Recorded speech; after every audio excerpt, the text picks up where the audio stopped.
Well, so some economists say they don't know how this will work. I beg to differ. I think we know very well how this will work, but I'm just going to lay back here and get the opinion of somebody else. Michael Ray Newman is an employee engagement expert, heads up training for Zig Ziglar International. Michael, welcome to the program. Appreciate you guys having me. Morning. Is there any way, shape, or form that this kind of government intrusion into wages can be a winner in economic terms? Well, we can only hope and pray, but I'm not sure what that's going to get us. I mean, historically, the evidence isn't there, is it?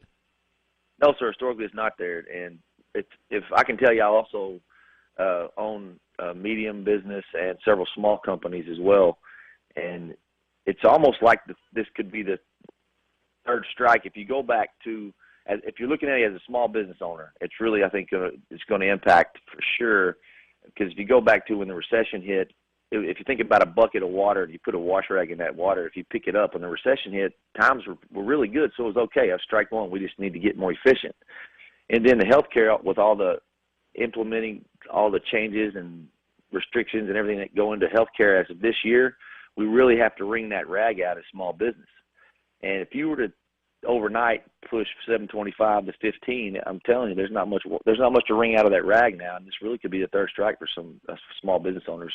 I can't get young, and obviously millennials are really catching it in the shorts here because they are the ones that can't find a job. If you look at the employment numbers, however anyone wants to doctor those numbers, one thing cannot be doctored, and that is young people can't find jobs. You're an employer. If you've got a choice and you have to pay someone $15 an hour for a job, you're going to take someone that you know is reliable, that has experience, that can deliver as much value as possible, are you not? That's a great point. I mean, I don't care how you look at it. It's definitely, that is the case, just across the board. Now, and I have a couple of millennials of my own, and they just graduating college, and in the workplace is it's competitive as it is right now. If that kind of, for lower skill set job comes into play, it's really going to impact the millennials for sure. Is this going to, if this happens nationwide, if for some reason we just completely lose our mind and we do this nationally, Michael, everybody's cost of doing business is going to go up. And as a result, there will be no net gain because prices for goods and services will go up by a corresponding amount. Is there any other way to look at this? You're right. Mathematically, for sure, it'll bring people out of poverty. But if all the goods and services go up, we put us right back in the same spot. Because I'm paying $8 an hour for child care right now, but then all of a sudden I'm paying $18. Does that really help me?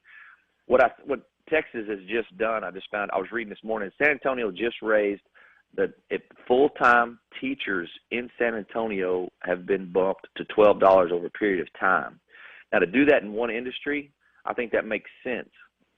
But to do it across the board is seriously risky, and we just don't know what it's going to cost in jobs, and what it's really going to do to impact, the local trickle down. Or I'm not sure if that's the right word to use when you talk about what it's going to do to product for our consumers. Everything's going to go up, not down. Well, that's the irony, is libs and progressives want to talk trickle-down and how this is going to impact in a positive way. The trickle-down economics seem to be just fine when they apply it to their own philosophies. But, we have seen, for example, there was a guy famously in the news about a year ago, Michael. He owned a credit processing company, credit card processing company in the northwest part of the United States. Famously said, we're paying everybody a minimum of $75,000 a year to work in our company.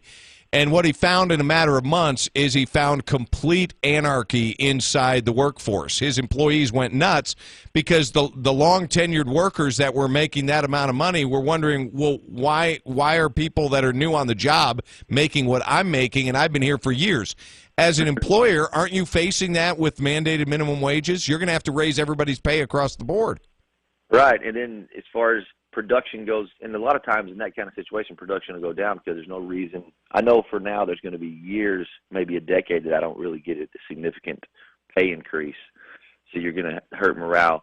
I mean, as far as creating culture, in the workplace, it's a fact that you get a much better worker when they're not afraid that their lights are going to be cut off. They're able to pay their light bill. But education is really important on teaching people how to manage their money, and employers can do a lot to help the value of their employers if they'll teach them how to just be healthy in their personal life as well. Michael Ray Newman, my guest this morning for another moment on the program. You said messaging there, teaching. I guess that's my biggest frustration is, the one side is really good at getting messaging out on, Bernie Sanders out there winning millions of votes by saying we're going to raise the minimum wage. Where's the counter argument? Who's out there teaching people the truth? That's a great point. I'm not really sure. Now, don't get me wrong.